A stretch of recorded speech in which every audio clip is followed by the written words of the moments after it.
Okay. Live. Saya mau mengucap terlebih dahulu selamat pagi, selamat hari Minggu kepada yang hadir di kebaktian ini pagi ini dan kepada yang hadir juga di Facebook, ya.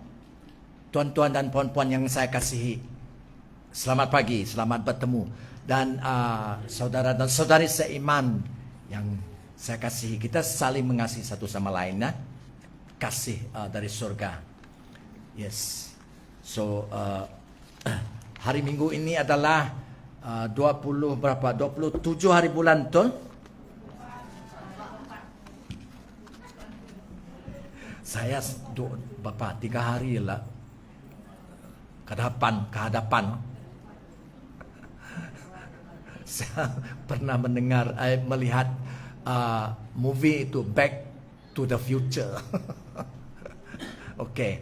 So 24 hari bulan Julai tahun 2022. Oke. So saya Pastor Miller Likup. Pagi ini saya mau terus menyambungkan khotbah saya yang kurang lebih 1-2 minggu yang lalu tentang Roh Kudus. Tadi kita menyanyi air dari surga mengalir, sungai surga mengalir, itu juga lambang Roh Kudus. Dan anggur baru, yes, minyak baru, semuanya melambang Roh Kudus.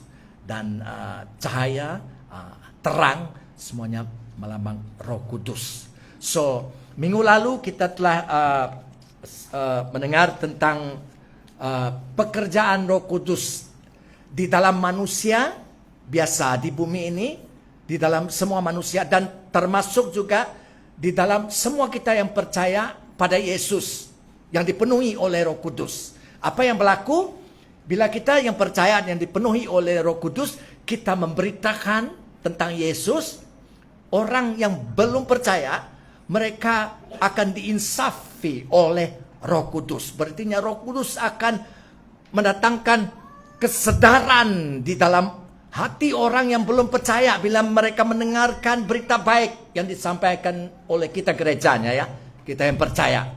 Berarti Roh Kudus menginsafkan hati mereka yang mendengar, yang belum percaya, dan mendatangkan kesadaran bahwa mereka adalah manusia berdosa.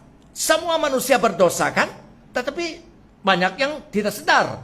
Jadi Roh Kudus yang menyadarkan kita seorang yang berdosa dan perlu penyelamat, juru selamat. Namanya siapa? Namanya Yesus Kristus. Dan setelah orang itu bertobat, percaya, menerima Yesus dalam hati dia selamat dan dipenuhi oleh Roh Kudus. Roh Kudus berterusan di dalam hidup kita. Kita yang percaya, ya, dipenuhi oleh Roh Kudus. Berterusan Roh Kudus menginsafkan kita sentiasa supaya kita hidup betul di mata Allah. Supaya bila kita berdosa, Roh Kudus menginsafkan, menyadari kita telah berdosa, supaya kita membetulkan hidup kita kembali, ya, bertobat dan minta ampunlah. Jangan simpan, jangan tidur dengan dosa, kata firman Tuhan, kan? Jangan tidur dengan marahmu. Betulkan sebelum tidur. Itu firman Tuhan. Jadi supaya kita membetulkan hidup kita, bertobat, minta ampun, dan Tuhan mengampuni. Dan dia connect kita lagi, dia sambung. Yes, dia masuk kita lagi dalam perhubungan yang hidup. Kembali berhubung dengan Tuhan yang hidup. Berartinya dosa memutus perhubungan kita daripada Tuhan. Dalam Yesaya berapa itu? Yesaya 59 saya pikir. Yesaya 59 ayat 1 sampai 8, boleh baca itu. Dosa memutuskan hubungan kita daripada Tuhan. Itu sebab firman Tuhan mengata, bila kita hidup setiap hari dalam pertobatan, berarti kalau ada dosa jangan simpan-simpan, terus akui, bertobat, minta ampun. Amen. Jangan pula sengaja-sengaja setiap hari mau sengaja berdosa, itu bukan kehidupan kita lagi.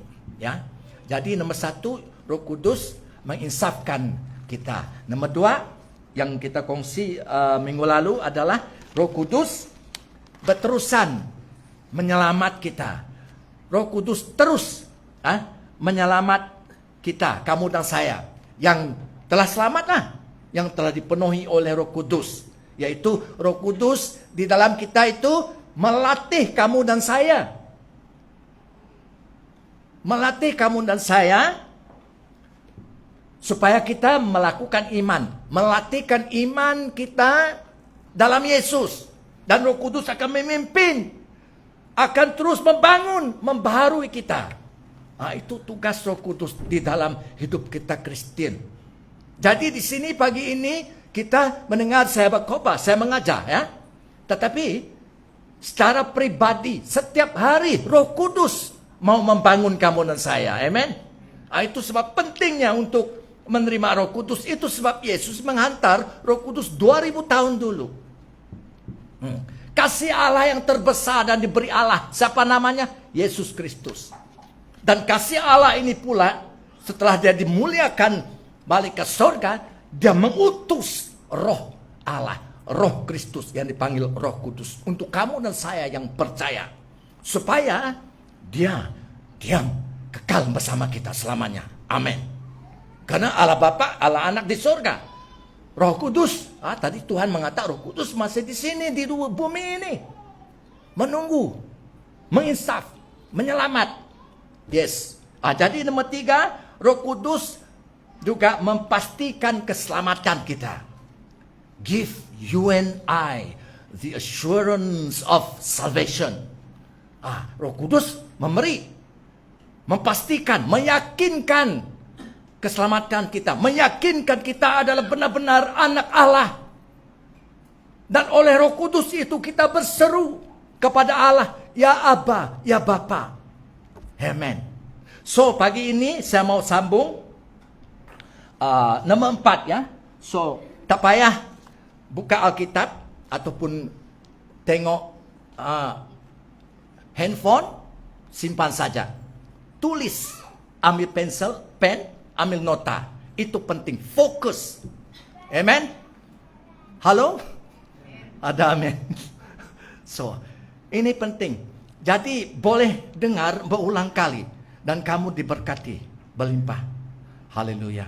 Jadi nomor 4 ya, perbuatan ataupun pekerjaan Roh Kudus di dalam hidup kita yang telah percaya pada Yesus. Hidup gereja lah.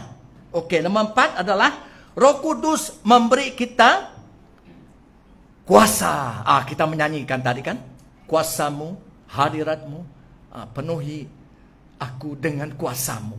Jadi Roh Kudus yang memberi kita kuasa. Saya mau membaca daripada Kisah Para Rasul, The Acts of Apostle, chapter 1 verse 8. Pasal 1 ayat 8. Saya baca, ini adalah Yesus setelah dia keluar dari kubur. Dia bangkit dari mati. Dan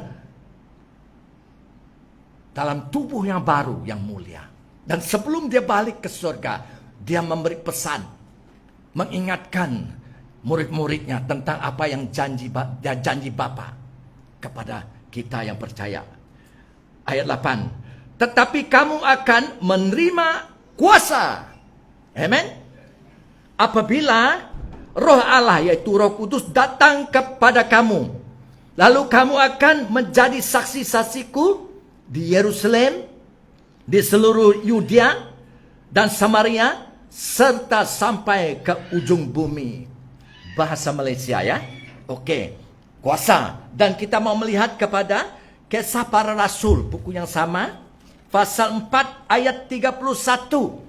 Ini adalah kisah tentang setelah Petrus, murid Yesus, bersama dengan Yohanes ditangkap dan dimasuk penjara satu malam oleh mereka yang beragama di Yerusalem. Oleh siapa? Di sini ada menulis, oleh pegawai-pegawai rumah Tuhan, oleh imam-imam dan beberapa orang Saduki, orang agama. Mereka tangkap Petrus dan Yohanes. Kenapa? Karena Petrus dan Yohanes, case-nya adalah karena mereka memberitakan Yesus telah bangkit dari mati. Tangkap mereka. Karena mereka memberitakan ada kebangkitan orang mati melalui Yesus. Jadi mereka masuk penjara. Ya.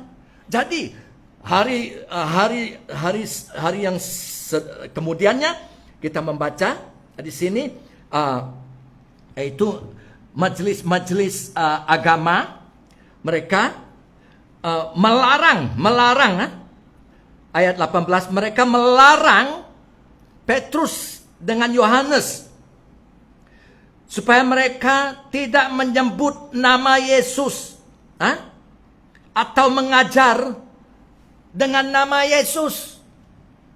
Just imagine, bayangkan kita orang Kristen tidak boleh sebut nama Yesus, tidak boleh mengajar dalam nama Yesus.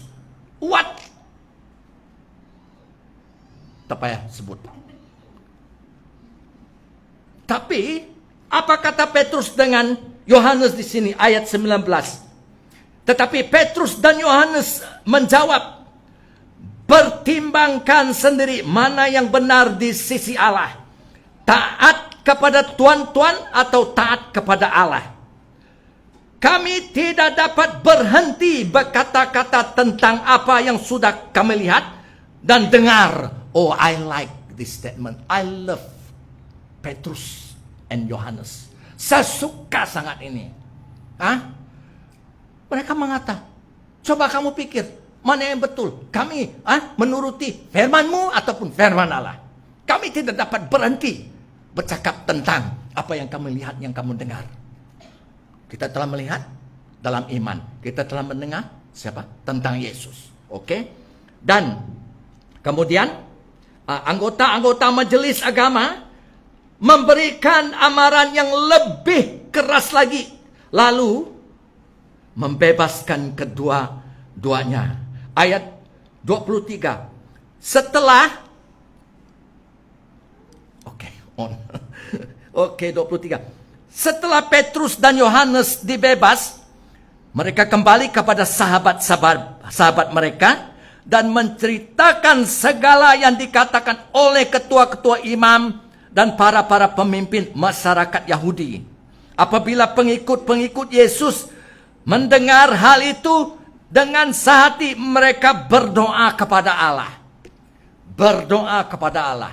Mereka tidak menentang, mereka tidak memberontak, mereka berdoa kepada Allah. Ini saya suka juga. Ayat 31, setelah mereka selesai berdoa, tempat mereka berkumpul itu bergoncang. Mereka semua dikuasai oleh Roh Allah dan mula menyampaikan pekabaran daripada Allah, menyampaikan berita baik dengan penuh keberanian. Amen. Jadi Roh Kudus memberi kita kuasa, Dia memberi kita penuh keberanian. Power and boldness. Saudara, seorang itu mungkin memiliki kuasa, tetapi kalau dia tidak berani, tidak ada apa-apalah. Seorang itu mungkin memiliki keberanian, tetapi tidak ada kuasa, tidak ada apa-apalah. Kita perlu kuasa dan keberanian. Kalau kita membaca di dalam Perjanjian Lama, Kejadian pasal 1 dan pasal 2 ya. Genesis, the Old Testament, chapter 1 and 2. Allah mencipta Adam, manusia yang pertama kan? Dan Allah memberikan otoritas dan kuasa kepada Adam untuk menjadi raja dunia ini, bumi ini. Dan Allah juga membawa binatang-binatang dari darat dan burung-burung dari udara kepada Adam, semuanya yang telah dicipta Allah. Supaya Adam, Allah suruh dia memberi nama kepada semua binatang-binatang yang dicipta dia. Dan burung-burung. Dan Adam memberi semua nama-nama mereka. Hebat. Penuh otoritas dan kuasa.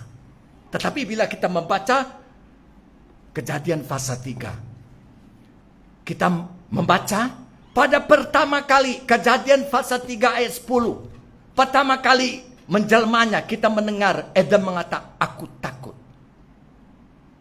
Setelah dia jatuh dalam dosa. Jadi dosa membuat manusia takut. Yang ada pangkat takut tidak ada pangkat. Takut turun pangkat. Yang kaya takut bankrupt. Ya. Yang miskin pun takut. Semua takut. Takut ini, takut itu. Adakah yang kamu takut di dalam hidup kamu? So, kita perlu kuasa dan keberanian. Setan menakut. Itu sebab banyak orang sakit jiwa, stres,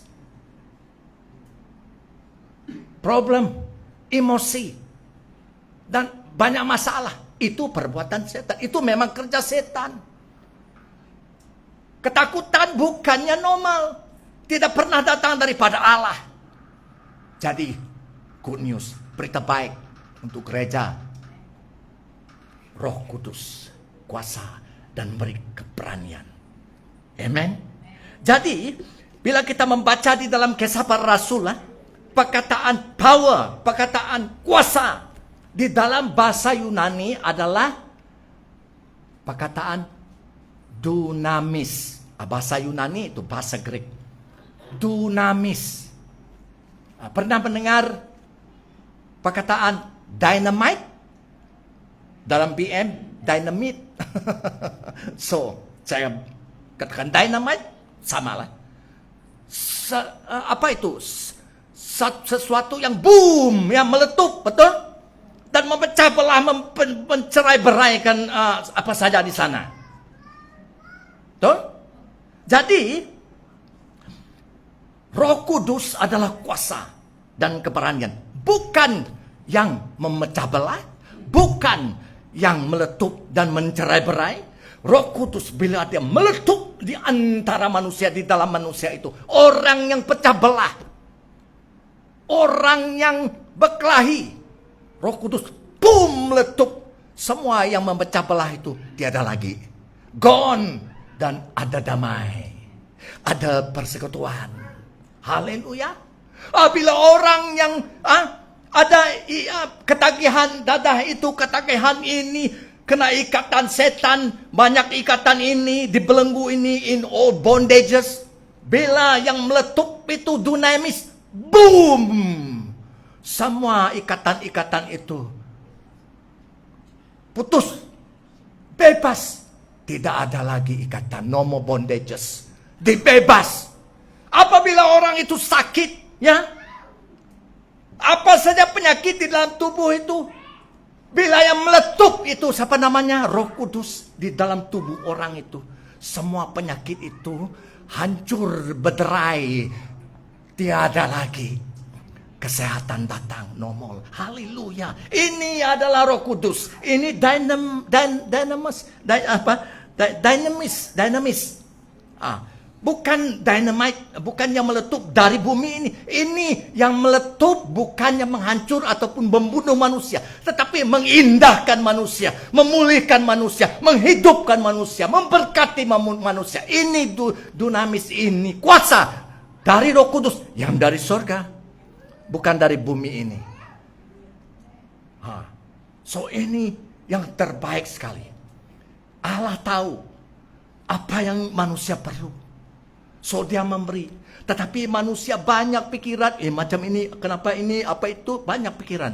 Jangan banyak soal jawab dengan Allah.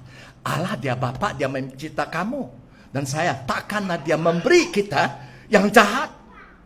Yesus mengatakan, kamu yang jahat boleh memberi anak-anakmu. Kalau mereka minta telur, takkan kamu memberi kalajengking? Ya? Kamu memberi yang baik, apalagi Bapamu di sorga memberi yang terbaik. Apa nama terbaik itu? Roh Kudus. Karena bila kamu memiliki Roh Kudus, sorga di dalam hati, kamu mula percaya terang. Amen? Yes. So, kita melihat ini adalah boom yang meletup. Dynamis. Roh Kudus, kuasa. Yes. So, Roh Kudus memenuhi kita Kristen. Jadi Kristen harus mau menerima Roh Kudus, harus mau dibaptisan dalam Roh Kudus. Sama. Perkataannya tidak sama. Harus mau dipenuhi oleh Roh Kudus. Sama. Perkataan saja tidak sama. Yes. Dan kita melihat Roh Kudus itu juga memberi keberanian untuk kita, kamu dan saya, sebagai saksi-saksi Tuhan di dunia ini. Saya ingat sebelum saya menerima Roh Kudus, saya takut bersaksi, takut kongsi Yesus dengan orang. Tetapi setelah dynamis ini meletup dalam hidup saya, tidak ada orang boleh menghentikan saya. Bahkan ibu bapak saya akhirnya mereka percaya pada Yesus. Tetapi masa saya muda dalam Kristus itu banyak kesilapan. Betul, karena kita begitu kopa-kopa. Kita sebarangan kadang-kadang. Tetapi walaupun kita belum ada hikmat, tetap Roh Kudus tetap menjamah. Roh Kudus tetap menginsaf orang itu. Sehingga ibu bapak, abang, adik saya ini, abang lah, adik semua, saya menerima Yesus, percaya Yesus dan menerima Roh Kudus. Yes. So, kita melihat ini adalah pekerjaan Roh Kudus di dalam gereja. Di dalam semua orang yang percaya. Dan Roh Kudus juga menolong kita untuk supaya kita menolak apa? Menolak pencobaan. Roh Kudus yang menolong kita menolak pencobaan, supaya kita menolak rasuah, supaya kita menolak kejahatan, menolak ketidakadilan. Semua itu kita tolak. Kenapa? Roh Kudus. Saya ingat, saya pengalaman diri saya sendiri lah. Sebelum saya ikut Yesus, sebelum saya dipenuhi oleh Roh Kudus, apa saja yang baik di dunia ini saya ambil dengan penuh sukacita. Uangkah apakah saya ambil. Tetapi bila Roh Kudus, kuasa dari surga dan keberanian ini memenuhi saya, berubah pelan-pelan tetapi tetap berubah. Begitu juga kamu dan saya. Tidak ada seorang kita di sini berubah sekelip mata menjadi seperti Yesus. No. Tetapi lama laun kata Iban. So jangan kecewa, jangan putus asa. Ya. So, ini adalah dunamis yang menolong kita untuk menolak pencobaan dunia ini, menolong kita supaya kita menjadi saksi Yesus yang setia, yang tidak takut memberitakan berita baik, bersaksi. Amen. Jadi Roh Kudus ini adalah kuasa yang di dalam kita. Dari dalam dia membawa kita supaya kamu boleh melakukan perbuatan baik dengan penuh sukacita. Tanpa bayaran, tanpa gaji. Ini ajaib. Oke? Jadi itu nomor 4. Oke.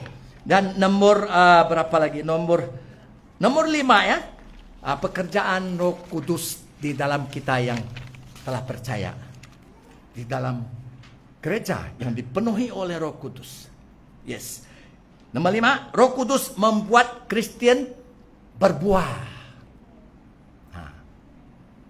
Banyak kita di sini mungkin tahu ini, tetapi ini untuk menyegarkan kamu dan saya. Banyak orang tahu tetapi tidak melaku. Banyak orang tahu tetapi tidak sadar bahwa Roh Kudus bekerja di dalam hidupnya. Jadi bertahun-tahun kamu boleh begitu, tidak ada berbuah, tidak ada kematangan. Saya melihat kurang lebih dekat 40 tahun hidup saya mengikut Tuhan. Sampai sekarang saya melihat masih banyak gereja, masih sama. Yesterday sama, today and forever sama. I don't know. Jesus is the same yesterday and today and forever. Tetapi dia ajaib luar biasa. Dia masih menyelamat sekarang. Ya, dia masih mengasihi orang sekarang. Ya, tetapi dia menyelamat kamu dan saya untuk apa? Supaya kita menjadi satu keluarga Tuhan. Ini gereja tempatan di sini. Di sebelah sana gereja SIB juga gereja tempatan Tuhan. So Tuhan mengiring kamu dan saya ke sini untuk menyembah Dia. Puji Tuhan. Ini adalah spiritual home, local home yaitu kita punya rumah, kita punya keluarga, tempatan. Harus di dalam gereja tempatan, keluarga tempatan. Di sana juga satu keluarga tempatan, tetapi universally di sedunia ada hanya satu tubuh Tuhan. Dari pelbagai bangsa, warna dan bahasa dan kulit. Yang semua percaya pada Yesus. Itu tubuh Tuhan. Itu adalah gereja Tuhan. Walaupun kita ramai, kita satu tubuh. Tadi kita menyanyi ya. So, kita perlu menyerahkan diri kita kepada satu gereja tempatan. Supaya kita sedar bahwa saya adalah anggota gereja tempatan ini. Silkandis Baptist Church. Yang seringkali orang manggil kita Silkandis Fellowship. SKF. Saya ingat SKF dulu. Sibu Kikni Foundation. Itu dulu. Tetapi kita SKF juga. Silkandis Fellowship. Asal daripada Silkandis. Kawasan Setingan. Ada masih banyak juga di sini. Oke, banyak juga telah pindah kepada luar stesen ya. Ya, so Roh Kudus membuat kita Kristen yang sudah percaya pada Yesus berbuah. Oke, bearing fruit. Buah apa? Buah roh. Fruit of the Spirit. Satu buah saja. One fruit that has 9 flavors. Itu. Satu buah roh itu yang memiliki 9 perisa dalam satu buah itu. Ya, dari satu Roh Kudus. Oke, saya mau membaca pada Galatia pasal 5 ayat 22 sampai 25 ya. Tetapi buah roh, buah roh. But the fruit of the Spirit, one spirit, one fruit with 9 flavors, dengan 9 perisa. Kita boleh mengatakan begitulah. Tetapi buah roh ialah kasih, dalam Inggris love. Sukacita apa? Joy, damai sejahtera, peace, kesabaran, patience. Apalagi kemurahan, kindness.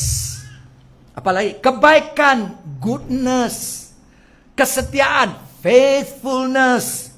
Kelemah lembutan, gentleness. Penguasa diri, self control.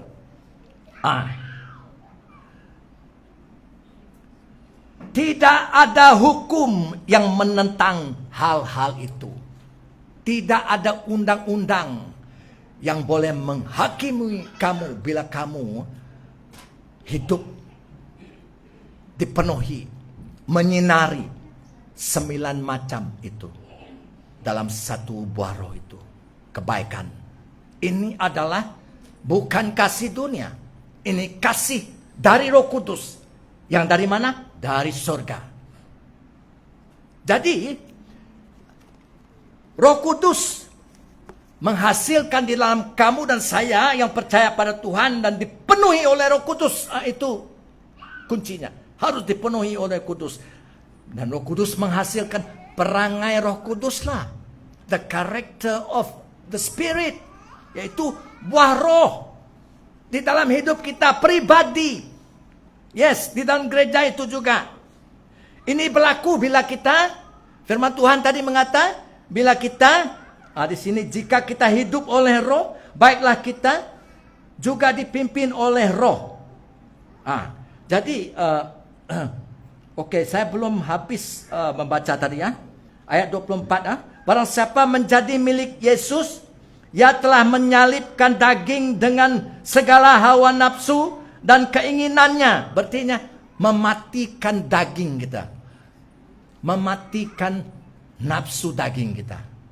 Yang bertentangan dengan kehendak Allah. Ayat 25. Jikalau kita hidup oleh roh, if we live in the Spirit, jikalau kita hidup di dalam roh, itu bahasa kita di sini ya. Baiklah kita hidup juga dipimpin oleh roh.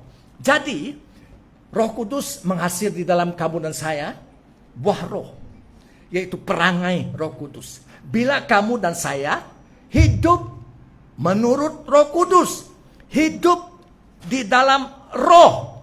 Amen. Jadi, saudara, ini adalah kebenaran yang penting supaya semua kita Kristen ataupun gereja yang percaya pada Yesus mengerti. Apa yang harus kita mengerti? Karena bila kamu dan saya diselamat, bila kamu dan saya percaya pada Yesus, kita telah bertobat dan kita telah dipenuhi oleh Roh Kudus pun, kita masih memiliki apa? Tubuh yang fana ini. Picit, sakit tidak sakit? So, daging, ini adalah daging. Firman Tuhan mengatakan, this is the flesh, daging ya. Ada keinginan daging. Yes, tubuh daging itu akan sentiasa menginginkan keinginan daging. The flesh will always have the desire to fulfill its desire lah, betul? So, jadi kita melihat kebenarannya. Bila kamu dan saya percaya Yesus, dipenuhi oleh Roh Kudus, semua kita akan mengalami apa yang dikatakan Rasul Paulus di dalam surat Roma pasal 7. The New Testament, Romans chapter 7 verse 22 and 23. Roma pasal 7 ayat 22 dan 23. Di mana Rasul Paulus sendiri mengatakan, ada satu perjuangan di dalam batinku, ada satu peperangan di dalam tubuhku ini. Jadi, kenapa? Karena bila kamu dan saya percaya pada Yesus, menerima Roh Kudus, roh kita dibaharui. Kita memiliki hati baru, betul? Ada keinginan baru.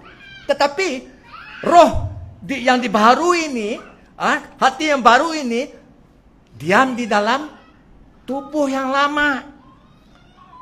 Daging. Ini. So, ini adalah apa yang Rasul Paulus katakan di pasal 7 ayat Roma tadi. Ada satu yang berlawan di dalam hidupku. Antara siapa? Antara Roh Kudus, yang sudah diam di roh kamu dan saya, yang telah dibaharui oleh Roh Kudus. Kamu tahu bila kamu percaya Yesus dan dipenuhi oleh Roh Kudus, roh kamu baru. You are a new man. We are a new creation. Di dalam Yesus kita adalah ciptaan baru. Siapa membuatnya?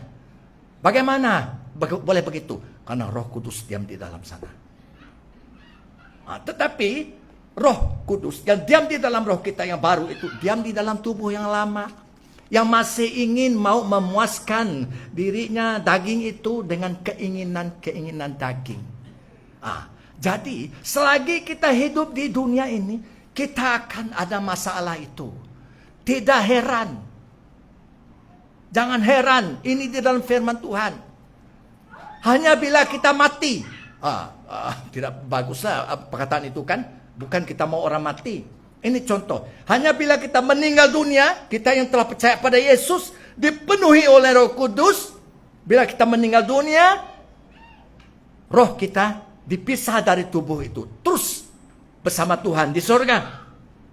Kita yang percaya pada Yesus lah telah dipenuhi oleh Roh Kudus. Jadi di mana tubuh itu? Tubuh itu mati kan?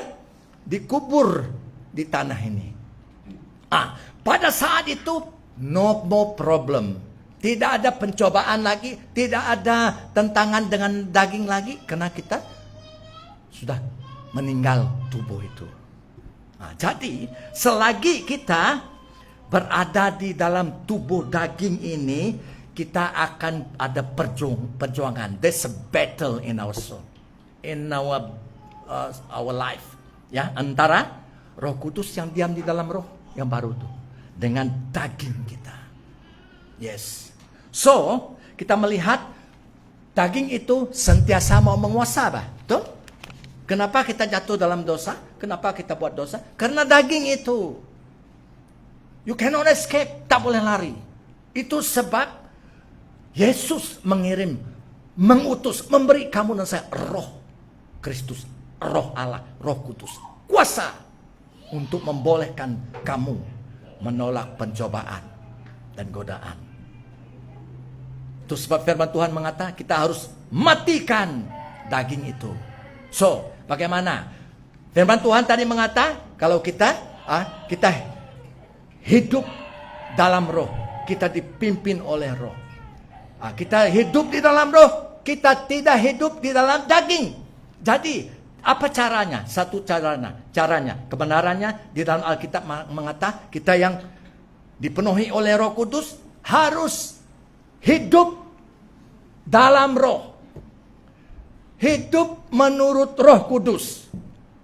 Dan bila kita hidup menuruti Roh Kudus, hidup dalam roh, kita ada buah roh.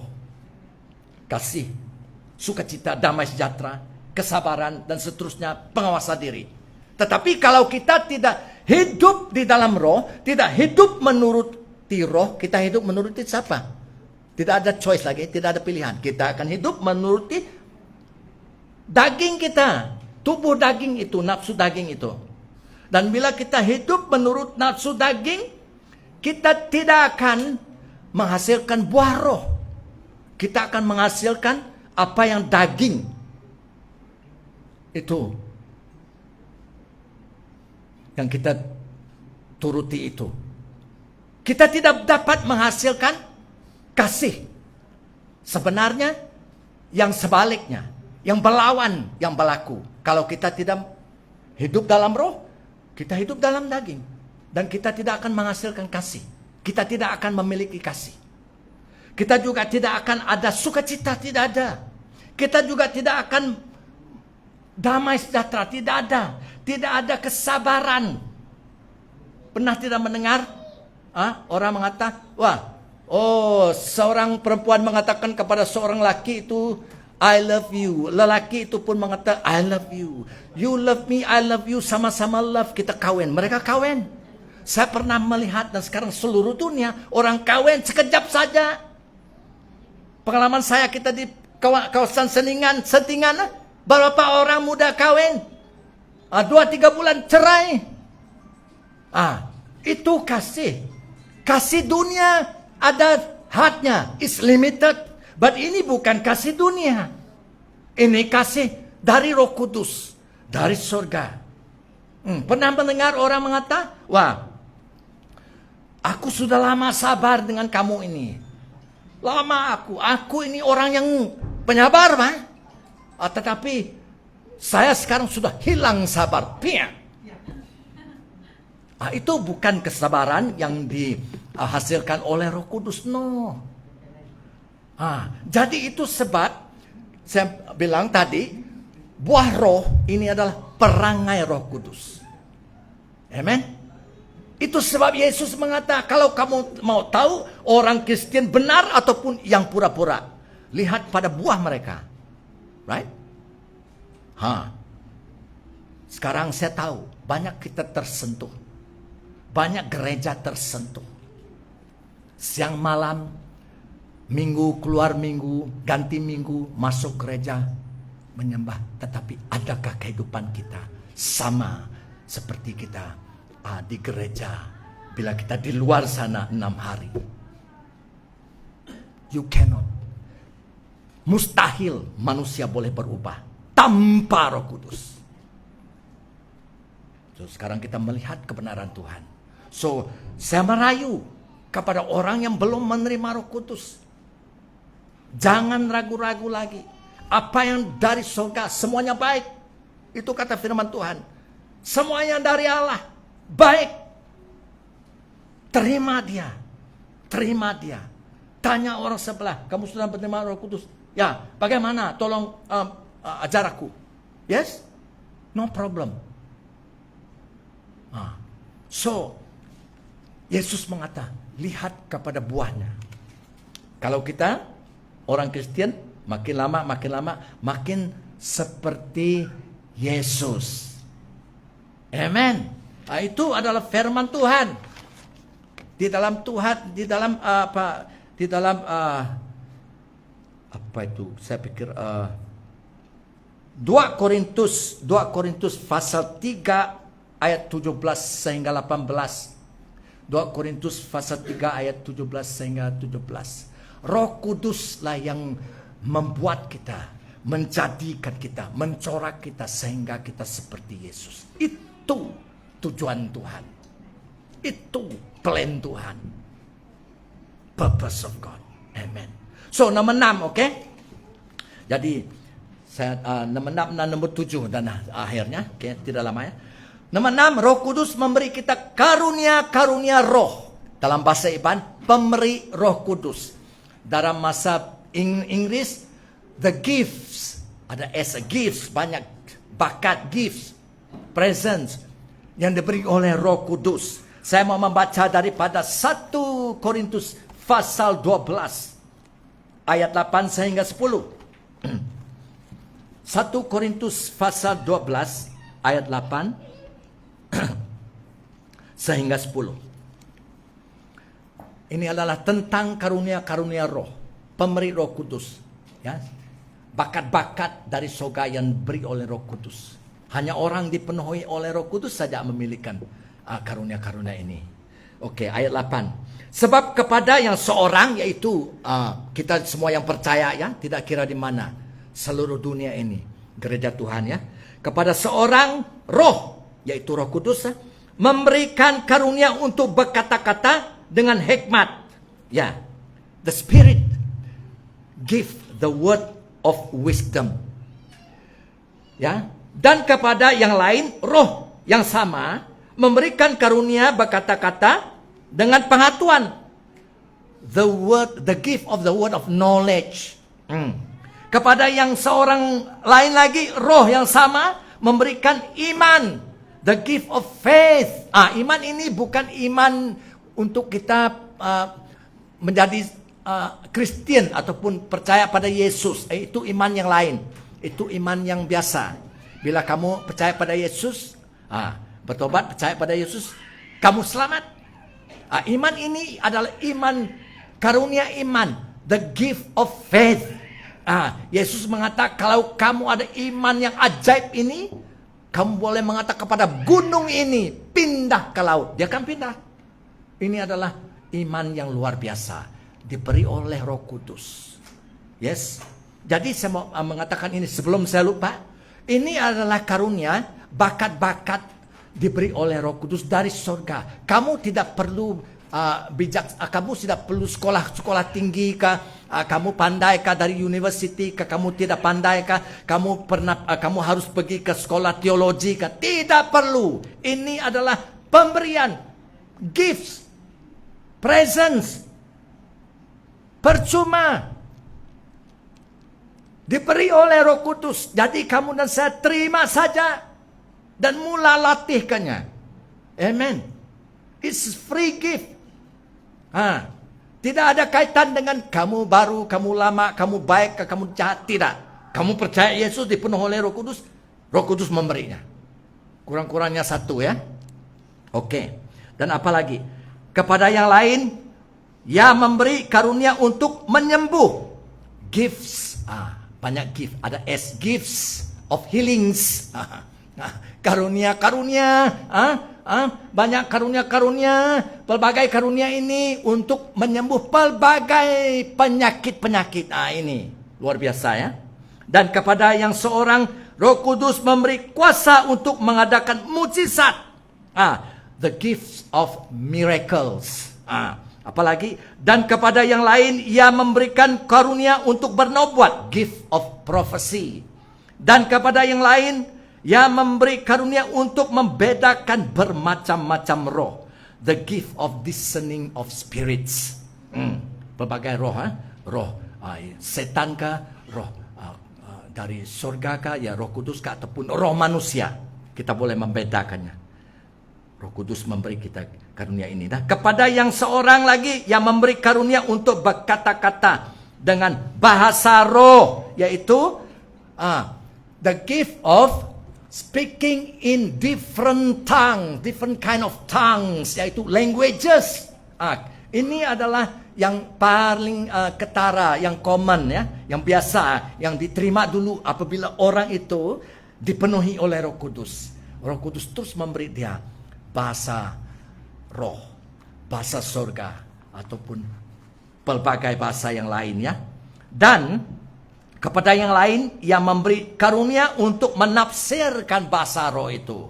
Supaya kita dari bahasa roh itu yang kita tidak paham, ada orang boleh menafsirkannya dan memberitahu kita dalam bahasa yang kita paham. Jadi semua ini adalah pemberian Roh Kudus, karunia Roh Kudus. Dan kita mau tanya, untuk apa? For what?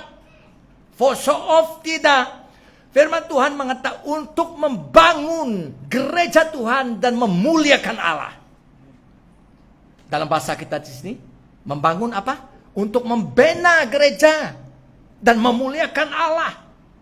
Saya ingat, tahukah saudara, di perjanjian lama, ya, buku Exodus, Keluaran, Old Testament, Allah setelah Dia membebas umat Israel dari menjadi hamba di Mesir, Dia suruh Musa membawa umat Israel ke padang gurun.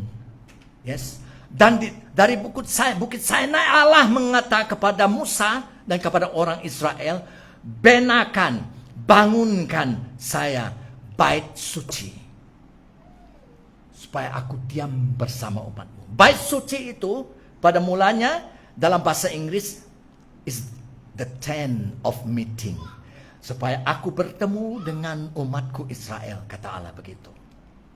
Dan apa kata Allah kepada Musa? Bila kamu membina bait suci itu, Musa, kamu harus membenanya seperti cun-cun, kata kita di sini kan? Exactly like the pattern I showed you on the mountain. Seperti patternnya aku tunjuk kepadamu di Bukit Sinai. Jangan tambah, jangan kurang. So apa yang berlaku? Itu kita boleh membaca di dalam Keluaran Exodus chapter 25 verse 8 until 9. Keluaran 25 ayat 8 hingga 9. Semulan bulan. So, jadi kemudian Allah di dalam Keluaran pasal 36 ayat 1, Allah memberikan karunia, bakat-bakat, kemahiran kepada semua mereka umat Israel yang terlibat dalam pembinaan rumah Allah itu. Dari kemah suci, kemudian dia dipanggil bait suci, bait Allah ataupun rumah Allah. Dan firman Tuhan mengatakan dalam Keluaran pasal 31 ayat 3 sehingga 8, dan bilangan yaitu Numbers, bilangan pasal 11 ayat 25. Firman mengatakan Allah memberi semua yang terlibat dengan pembinaan kemah suci itu, Allah memberi Roh Kudusnya. Ingat, siapa mereka ini yang disuruh Allah membina bait suci? Bait suci itu membina apa? Tabut Allah dari emas tulin. Dan kemudian kaki tiang dari emas tulin. Meja roti, mesbah, dan struktur dan kain linen ditenun dengan gambar malaikat-malaikat. Allah mengatakan, ini patternnya aku beri kepadamu Musa, ikut sepenuhnya. Exactly. Saudara, baru saya ingat, mereka ini baru keluar dari mana? Mesir. Siapa? Apa kerja mereka di Mesir? Mereka adalah hamba. They have zero knowledge about buildings. Hamba. Itu sebab Allah mengatakan, aku akan ambil dari roh yang ada di padamu Musa, dan aku akan bagi kepada beberapa orang ini dan memberi mereka kemahiran, bakat-bakat, ya, yaitu roh, karunia roh, dan mereka membina kemah suci dan komplit. Dan jadilah kemah suci seperti pattern yang ditunjuk Allah. Luar biasa. Ini mujizat. So di dalam perjanjian lama, Musa dipakai Allah untuk membina kemah suci untuk penyembahan bagi orang Israel. So sekarang di dalam perjanjian baru, Allah mengutus Yesus, ya, Yesus untuk membangun apa? Juga kemah suci, tetapi sekarang dipanggil bait Allah, rumah Allah. Gereja adalah rumah Allah. Bukan untuk umat Israel saja. Yesus mengambil, menyelamat orang yang percaya dari bangsa, suku-suku bangsa, warna kulit dan background. Dan Yesus menyelamat mereka. Mereka ini adalah tubuh Tuhan. Mereka ini juga dipanggil God's building, yaitu rumah Allah. 1 Korintus pasal 3, 1 Korintus pasal 6, boleh baca sana. Tidakkah kamu tahu itu Kristen, itu gereja. Kamu ada rumah Allah, bait Allah. Siapa diam di dalam kamu? Roh Kudus. Yes? So kita membaca di dalam Perjanjian Baru, tulis Matius pasal 16 ayat 15 sampai 18, tulis saja. Saya mau memberi kebenarannya di sini, yaitu di mana itu Yesus bertanya kepada seorang muridnya bernama Petrus. Petrus, siapakah aku ini bagi kamu? Dan Petrus menjawab apa? Engkau. Dia tunjuk Yesus. Engkau adalah Kristus, anak Allah yang maha kuasa. Wah, kata Yesus, diberkatilah kamu Petrus bin Yunus. Karena ini bukan dinyatakan, bukan ditunjukkan, bukan diwahyukan oleh manusia kepada kamu, tetapi oleh Allah Bapakku di surga. Jadi kemudian Yesus mengatakan ini kepada Petrus, you are Peter. Kamu adalah Petrus. Di dalam bahasa Yunani, Petros. You are Petros. Batu kecil. Yesus mengatakan, kamu batu kecil. And on this rock. Dan di atas batu karang ini, Petra, Yesus menunjuk kepada dirinya. Aku akan membangun ataupun membina gerejaku. Dan alam maut tidak akan menguasainya. Yesus adalah yang membangunkan gereja. Dan kita mau tanya, bagaimana dia membangunkan gereja, membina gereja? Mengguna ahli-ahli gereja. Dengan memberikan Roh Kudus. Dan Roh Kudus memberi kita equipment itu, kelengkapan untuk membina. Apa dia? Karunia-karunia roh. Amin. Yes. So kalau tidak ada gereja akan dibina. Itu sebab sedih. Kalau kita mau percaya pada Yesus. Kalau kita mau percaya pada Yesus, kita percaya kepada semua firman Allah di sini. Jangan pilih yang masuk akal, jangan. Kalau tidak ada jalan untuk gereja boleh dibangun. So, kita melihat ini penting. So, itu nomor 6 ya, yaitu Yesus masih membangun gerejanya. How? Dia sekarang di surga apa? Siapa di sini? Roh Kudus. Di mana Roh Kudus? Di dalam kita. Dengan memberi kita karunia-karunia roh. Nah, itu sebab saya selalu menggalak. Move. Bergerak dalam karunia roh itu. Nah, tadi pagi ini Tuhan memberi saya bahasa roh. Dan saya juga diberi Roh Kudus menafsirkan bahasa roh itu. Itu sebab saya memberitahu kamu apa yang kata Yesus tadi. Yesus berkata begitu. Untuk membangun. Nah, supaya semua kita dibangun. Oke, nomor 7. Dengar ringkas nomor 7 ya. Di dalam Yohanes pasal 14 ayat 16 sampai 17. Roh Kudus adalah penolong kita yang menyertai kita kekal selamanya. Amen. Perlu penolong? Siapa yang lebih taat dan di dalam kamu sentiasa bersamamu selain dari Roh Kudus? Jangan salah paham, tidak berarti kamu dan saya tidak menolong satu sama yang lain lah, toh? Ini kita saudara dalam Tuhan, saudara-saudari seiman ya. Oke.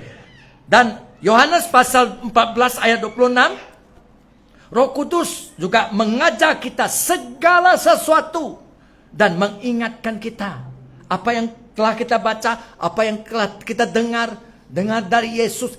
Roh Kudus itu mengingatkan kamu dan saya apa yang kamu telah dengar dari Tuhan ataupun pelajari. Oke. Yohanes pasal 15 ayat 26 sampai 27. Roh Kudus bersaksi tentang Yesus. Nah, itu sebab kita yang ada Roh Kudus. Roh Kudus yang bersaksi. Dia mengatakan Yesus itulah benar juru selamatmu. Yesus itulah benar hidup di bumi ini dulu. Yesus itulah benar di surga sekarang. Yesus itulah benar akan datang membawa kita balik ke surga. Roh Kudus bersaksi.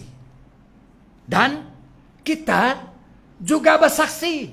Nah, itu Yohanes 15 ayat 26-27. Kita juga bersaksi. Saksi Tuhan, Pak. Tuh. Dan Yohanes pasal 16 ayat 13. Roh Kudus memimpin kita ke dalam seluruh kebenaran dan akan memberitahukan kita tentang hal-hal yang akan datang. Wow, hebat, hebat, hebat. Dan 1 Korintus pasal 2 ayat 9 sehingga 10. Roh Kudus memberitahu kita apa yang kita tidak tahu. Bukan semua ya. Karena kita masih belum di dalam surga. Kita masih di luar surga. Pengetahuan kita setengah-setengah. Tetapi banyak yang kita perlu tahu. Yang kita tidak tahu. Kita perlu tahu. Roh Kudus akan memberitahu kita tentang hal apa yang dia mau kita tahu. Dan Roma 8 pasal 8 ayat 26. Roh Kuduslah menolong kita berdoa dengan keluhan-keluhan yang tidak terucap. Kadang-kadang kita tidak tahu apa yang mau berdoa. Kita sudah tidak ada jalan lagi. Roh Kudus berdoa untuk kita. Luar biasa. Luar biasa. Jadi semua ini dikerjakan oleh Roh Kudus. Supaya kita menjadi seperti Yesus. Saya membaca ayat yang terakhir di sini ya. 2 Korintus. Oke. Di mana 2 Korintus pasal 3. 2 Korintus pasal 3 ayat 17 sehingga 18 ya. Saya membaca dari BM. 2 Korintus pasal 3 ayat 17 dan 18. Tuhan yang dimaksudkan di sini, Tuhan yang dimaksudkan di sini ialah Roh. Roh Kudusnya. Karena Tuhan sekarang di surga. Roh Tuhan itu ada di bumi ini, yaitu Roh Kudus. Sesiapa mempunyai Roh Tuhan, yaitu Roh Kudus, orang itu bebas, merdeka. You're free. Bebas dari apa? Bebas dari dosa, bebas dari semua yang membutakan kita, bebas dari tidak tahu apa-apa. Kita bebas untuk menyembah Tuhan, bebas untuk melihat kebenaran, bebas untuk kebaikan. See? Ayat 18. Sekarang muka kita, melihat muka kita, oh handsome, cantik. Oke. Sekarang muka kita tidak berselubung, tidak ditutup. Dan kita memantulkan kemuliaan Tuhan, memantulkan kemuliaan. Apa itu? Kita menyinari kemuliaan Tuhan. Yang ada Roh Kudus itu. So jangan muram-muram, jangan masam-masam seperti asam paya, asam Jawa. Jangan salah paham, ada waktunya kita sedih juga, betul? Tidak salah, tetapi takkan kita sedih seminggu-minggu, masa-mua, sebulan-bulan. Roh Kudus memberi kita sukacita, Pak. Oke, so ingat tuh. Jadi kita menyinari, memancar kemuliaan Tuhan. Kemuliaan itu berasal daripada Tuhan. Dan Tuhan itu Roh. So where does the glory of the Lord shines through you? From the Spirit within. Kemuliaan Tuhan itu bersinar daripada kamu dan saya yang memiliki Roh Kudus di dalam hati kita, yaitu sinaran, yaitu terang Tuhan. Amen. Dan Tuhan itu Roh. Dan Tuhan itu roh, yaitu Roh Kudus, yang mengubah kita semua. Katakan kita semua ya. Amin. Kita semakin menjadi seperti dia. Siapa dia? Yesus. Kita semakin menjadi seperti Yesus dan semakin memiliki kemuliaan. This is church. Kemuliaan bagi Yesus. Haleluya. Kemuliaan bagi Tuhan. Amin. So bila kita keluar dari sini, sinarannya tetap menyala. Amin. Amin. Kita bertemu lagi minggu depan. Tuhan memberkati. Amin. Haleluya. Yes. Shine.